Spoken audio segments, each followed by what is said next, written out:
Hello everyone. आज हम पढ़ने जा रहे हैं ग्रेविटेशन में नेक्स्ट टॉपिक जो कि है acceleration due to gravity. Earth attract other bodies. As you know, earth भी एक तरह का मास है और इसमें मास जो भी है वो दूसरी बॉडीज को अट्रैक्ट करेगा by gravitational force of attraction which is known as gravity force. जब भी अर्थ किसी दूसरी बॉडी को अट्रैक्ट करती है तो आप उसका नाम देते हैं gravity force. And the acceleration produced due to this force is a freely falling body is known as acceleration due to gravity. That means यदि कोई भी ऑब्जेक्ट एक पर्टिकुलर हाइट या फिर अर्थ जिस भी बॉडी पर फोर्स लगाएगी और यदि वो बॉडी फ्रीली फॉलिंग है तो उस पर लगने वाले फोर्स के कारण जो एक्सेलरेशन जनरेट होगा उसको बोलेंगे acceleration due to gravity. Now gravitational force से ही हम ग्रेविटेशनल एक्सेलरेशन निकाल सकते हैं। एज यू नो, एक्सेलरेशन होता है फोर्स अपॉन मास। उसके लिए पहले मैंने एक डायग्राम बनाया है। इसमें मैंने एक अर्थ दिखाई है, अर्थ का मास m और रेडियस r लिया है। अर्थ के सेंटर C से एक पर्टिकुलर डिस्टेंस स्मॉल r पर एक पॉइंट मास और you can say test mass m0 रखा गया है। इस m0 पर अर्थ के कारण कितना फोर्स होगा उसका रिप्रेजेंटेशन F दिखाया गया है। As you know, attractive in nature होता है ग्रेविटेशनल फोर्स, तो Fg की वैल्यू टुवर्ड्स द अर्थ दिखाई गई।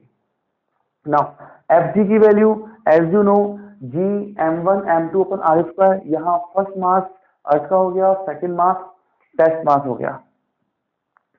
ओके, नाउ डिस्टेंस आपको r है। एज यू नो, जब भी कोई इंटरेस्टेड पॉइंट या किसी बॉडी जिस पर हम फोर्स लगाना चाहते हैं और वो अर्थ या स्फेरिकल ऑब्जेक्ट के बाहर है तो हम पूरा मास स्फेरिकल ऑब्जेक्ट का सेंटर पर अज्यूम कर लेते हैं। तो जो ये फॉर्मूला है ये पॉइंट मास वाला ही फॉर्मूला है।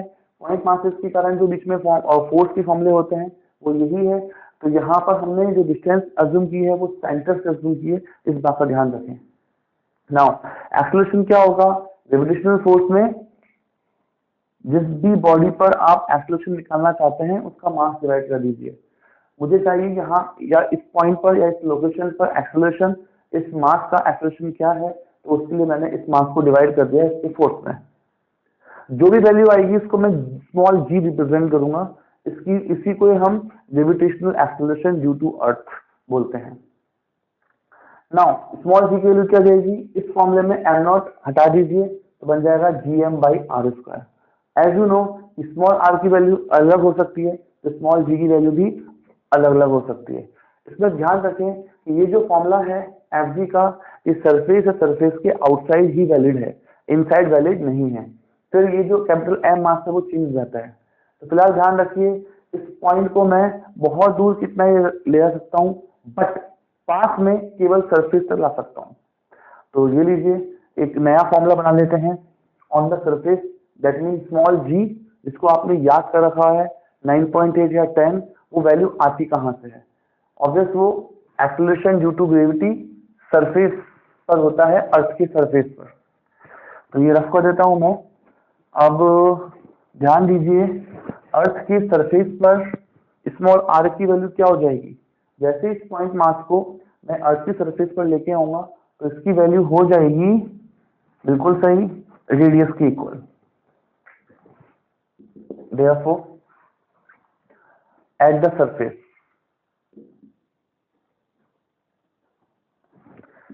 g surface equals to, surface पर स्मॉल r की वैल्यू रेडियस के इक्वल हो गई। हमारे पास फॉर्मूला था gm/r स्क्वायर। अभी यहाँ से मैंने रफ किया है, राइट। तो r की जगह स्मॉल r की जगह कैपिटल R रख दीजिए, तो ये हो गया gm/r square. Here capital G की वैल्यू आपको मालूम है ऐसे सिस्टम में 6.67 into 10⁻⁻11 unit newton metre square पर KG square and so on. Capital M mass of earth, आप इसको चाहें तो याद कर सकते हैं 6 into 10⁻24 KG and radius of earth, ये तो आपको याद ही करना है, R इक्वल्स टू 6400 किलोमीटर होता है। ऐसे सिस्टम में आप इसको मीटर में चेंज कर सकते हैं, 6.4 इंटू 10⁻6 मीटर।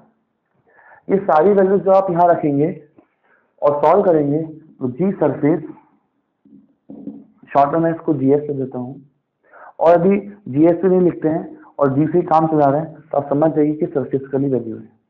फिर भी मैं रिप्रेजेंट करता हूँ जी सरफेस इक्वल टू, तो ये सारी वैल्यूज जहाँ रखेंगे और सॉल्व करेंगे तब ये वैल्यू आती है 9.8, ओके, मीटर पर सेकेंड स्क्वायर, जिसको आप ऑलमोस्ट 10 मीटर पर सेकेंड स्क्वायर बोल सकते हैं, राइट। अब ये जो फॉर्मूला है, इस फॉर्मूले पर बहुत सारे क्वेश्चंस बनते हैं, राइट। इसमें से मैं कुछ क्वेश्चन आपको दिखाने जा रहा हूं, इसको मैं रफ कर रहा हूं। इस फॉर्मूले को याद रखिए, GM/R²।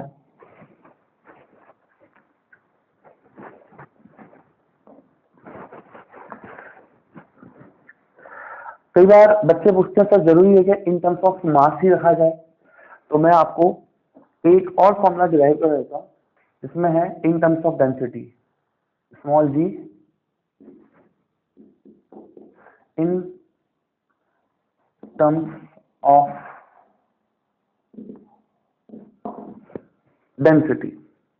Since as you know ये जनरलाइज फॉर्मूला जी का था, GM/R², राइट, जहां मास को आप लिख सकते हो m equal to density into volume. Earth की डेंसिटी आप रो अज्यूम कर लीजिए, डेंसिटी ऑफ अर्थ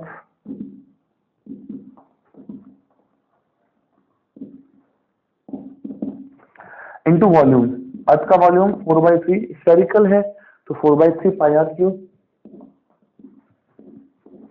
यहाँ जो ध्यान से देखिएगा रेडियस है वो r है, ठीक है। तो यहाँ आ जाएगा small g equal to capital G into 4/3 πr³ into row.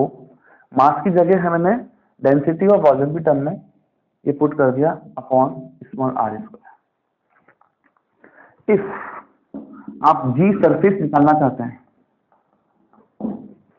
Right, तो स्मॉल r की जगह क्या रख देंगे, कैपिटल R, बिल्कुल सही। तो ये बन जाएगा G 4/3 πr³ into rho upon small r की जगह कैपिटल R, सिंपल।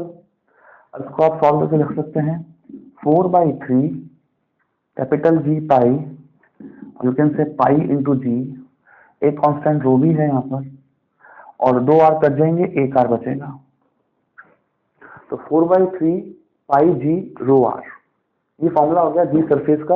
एक फॉर्मूला ये हो गया, एक फॉर्मूला अभी आपको छोटे पहले आया था GM/R² सरफेस के लिए। तो दोनों फॉर्मूले याद रखिए, इन फॉर्मूले से क्वेश्चन बन सकते हैं,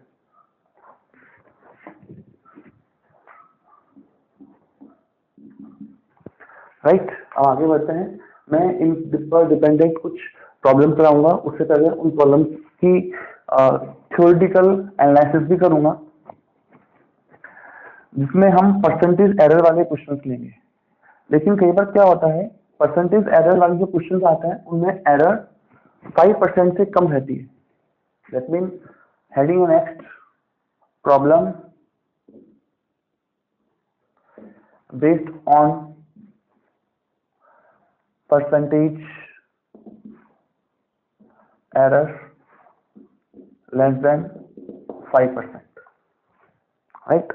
तो 5% पर एज यू नो कि यहाँ पर एरर्स वाली प्रॉपर्टीज लगती हैं, जैसे सिंस जी सरफेस, पहला फॉर्मूला आया था GM/R²।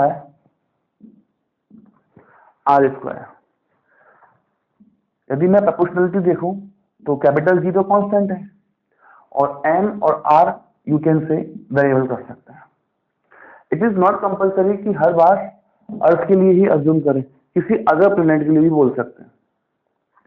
तो किसी अदर प्लेनेट के लिए यदि आप उसकी सरफेस पर ग्रेविटेशनल एक्सेलरेशन देखेंगे तो मास और रेडियस के स्क्वायर के इनवर्सली और मास के प्रोपोर्शनल होगा। इसमें कैपिटल जी कांस्टेंट होगा और as you know universal gravitational constant होता है, तो कैपिटल जी तो हर जगह कांस्टेंट ही आने वाला है। नाउ देयरफॉर यदि मुझे जी सरफेस के पर रिलेटिव एरर चाहिए, एज यू नो कि मास के प्रोपोर्शनल है, तो रिलेटिव एरर मास के इक्वल, बट यहाँ पर रेडियस भी है तो प्लस रेडियस का भी एरर काउंट करेंगे, बट एज यू नो जब ये आर ऊपर जाएगा तो पावर -2 बन जाएगा, तो यहाँ -2 को आप बाहर लिख सकते हैं। तो रिलेटिव एरर्स में जब रिलेट करेंगे इन तीनों क्वांटिटीज को, तो आर सिंस डिनोमिनेटर में है तो उसको जब ऊपर लेके जाएंगे न्यूमरेटर में तो -2 आ जाएगा, तो उस पावर को हम बाहर मल्टीप्लाई कर देते हैं उसकी रिलेटिव एरर में। इस फॉर्मूले को याद रखिए। इसमें भी एक स्पेशल केस है, if first case mass constant, यदि मास कांस्टेंट होगा तो मास के में रिलेटिव एरर तो आएगी नहीं, therefore implies that delta GS upon GS gravitational acceleration surface पर जो भी होगा उसमें रिलेटिव एरर ये टर्म 0 जाएगी, वो आएगा -2 डेल्टा आर बाई आर, जो भी रेडियस में रिलेटिव चेंज होगा उसके 2 टाइम्स आ जाएगा। Second case, if radius constant, यदि रेडियस कांस्टेंट हो तो आप देख सकते हैं डेल्टा जीएस बाय जीएस क्या आने वाला है, रेडियस कांस्टेंट होगा तो आप देख सकते हैं कि यहाँ पर डेल्टा आर बाई आर ये टर्म 0 जाएगी, तो इसमें रिलेटिव एरर आएगा ही नहीं, तो जो जी में रिलेटिव एरर आएगा वो मास के ही इक्वल होगा, delta M by M, right. एक तीसरा केस भी है, तीसरे केस को ध्यान से रखते हुए आप जो फॉर्मूला मैंने अभी आपको इन टर्म्स ऑफ डेंसिटी बताया उसको ध्यान रखिए। मैं केस नंबर 1 और 2 को रख नहीं कर रहा हूँ ताकि आप याद रख पाए तीनों केस एक साथ। केस नंबर 3 पे आते हैं। इफ डेंसिटी कांस्टेंट, ऐसा कोई प्लेनेट हो अर्थ और उसकी डेंसिटी सेम हो, then what will going to happen. As you know जब डेंसिटी कांस्टेंट होती है, याद का जो फॉर्मूला था, फॉर्मूला तो since g s equal to 4/3 pi g rho into r, right. R यहाँ पर रेडियस था, ओके। तो आप देख सकते हैं कि यहां से बोल सकते हैं कि जी एस प्रोपोर्शनल आर है। यदि जी एस प्रोपोर्शनल आर है तो आप देख सकते हैं क्योंकि डेंसिटी कांस्टेंट है ना, तो पाई कांस्टेंट, जी कांस्टेंट, डेंसिटी कांस्टेंट, ये तो नंबर है, तो जी एस प्रोपोर्शनल आर हो गया। तो अब बताइए जब जी एस प्रोपोर्शनल आर है तो delta g s by g s किसके रिलेटिव एरर के बराबर होगा, डेल्टा आर बाई आर के। दैट मीन यहाँ पर कोई नंबर नहीं आएगा। तो ध्यान दीजिए जब मास कांस्टेंट होता है तो यहाँ -2 मल्टीप्लाई होता है, और जब डेंसिटी कांस्टेंट होती है तो यहाँ कुछ भी नंबर मल्टीप्लाई नहीं होता। Thank you.